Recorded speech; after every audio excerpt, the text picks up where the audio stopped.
Welcome back to the channel. Today we'll be going over one of the most fundamental principles in organic chemistry, that being the HONC principle, which is spelled HONC.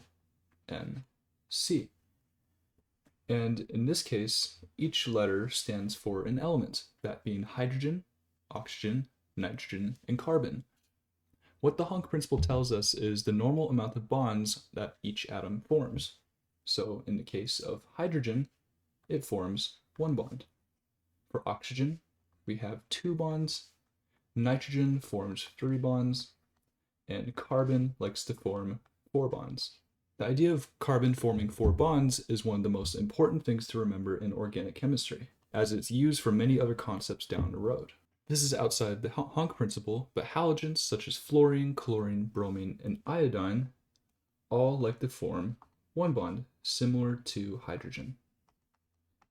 When we're drawing these bonds on the atoms, not only do we have to take the HONC principle into account, but we also have to take the valence electron rules into account.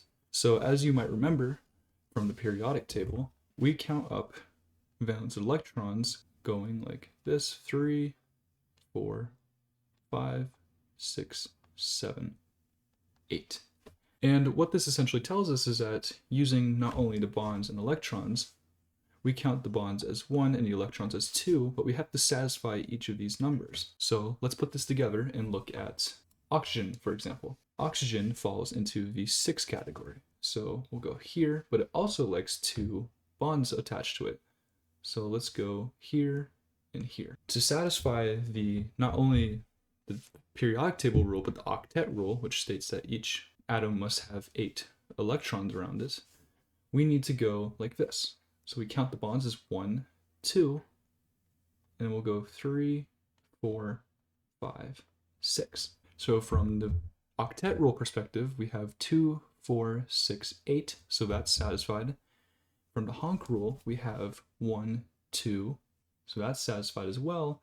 And looking at the periodic table right here, we have 1, 2, 3, 4, 5, 6. Let's look at another example. We'll look at nitrogen. Nitrogen likes 3 bonds, so we need to go 1, 2, 3. But it's also in this group here in the periodic table, which has a 5 by it. So we need to go 1, 2, 3, 4, 5. And not only does it satisfy that, but it also satisfies the octet rules, because we can go 2, 4, 6, 8. So what happens if we have something like here that violates the HONC principle? Here we have 2 carbons. This one over here that only has 3 bonds attached to it. And this one also has 3 bonds, but it has 2 electrons on it as well. This is when we apply something called formal charges.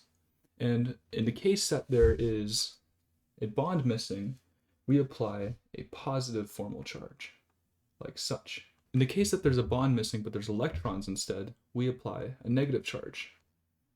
And this kind of hits on the idea of the atom in this case is missing electrons, so therefore it's more positive. And this atom right here has more electrons, so it's more negative. Let's look at an example problem. Let's break down each of these examples while applying the HONC rule. First, we'll start with H2O. So as we remember, H likes 1 bond attached to it, and oxygen likes 2 attached to it. So we'll go like this.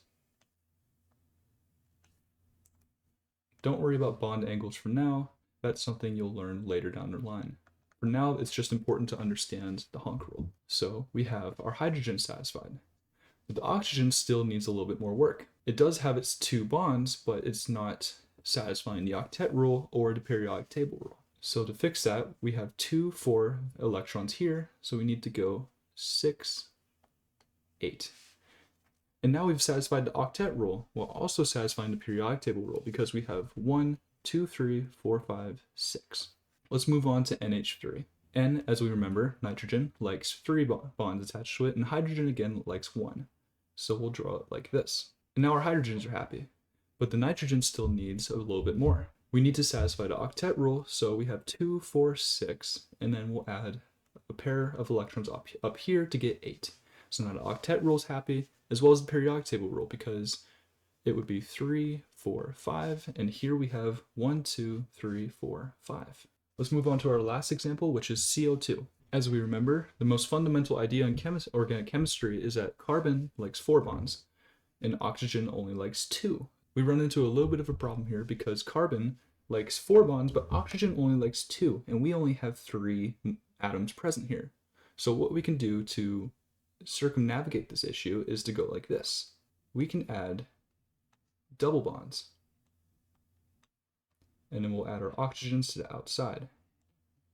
And now we've satisfied the HONC rule for carbon because there's 1, 2, 3, 4 bonds attached to it.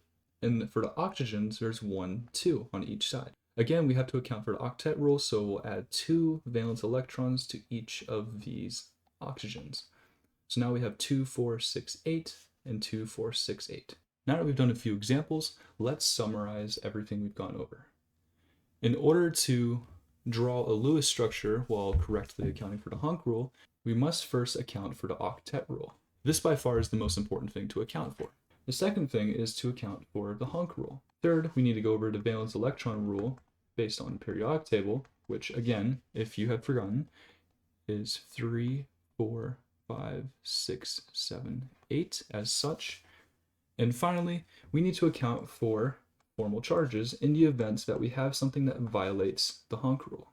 While this can be a bit to navigate as a new organic chemistry student, the biggest thing I would recommend is to practice. Once you become more comfortable with accounting for all these things at once, it becomes pretty easy to draw Lewis structures without violating any of these rules.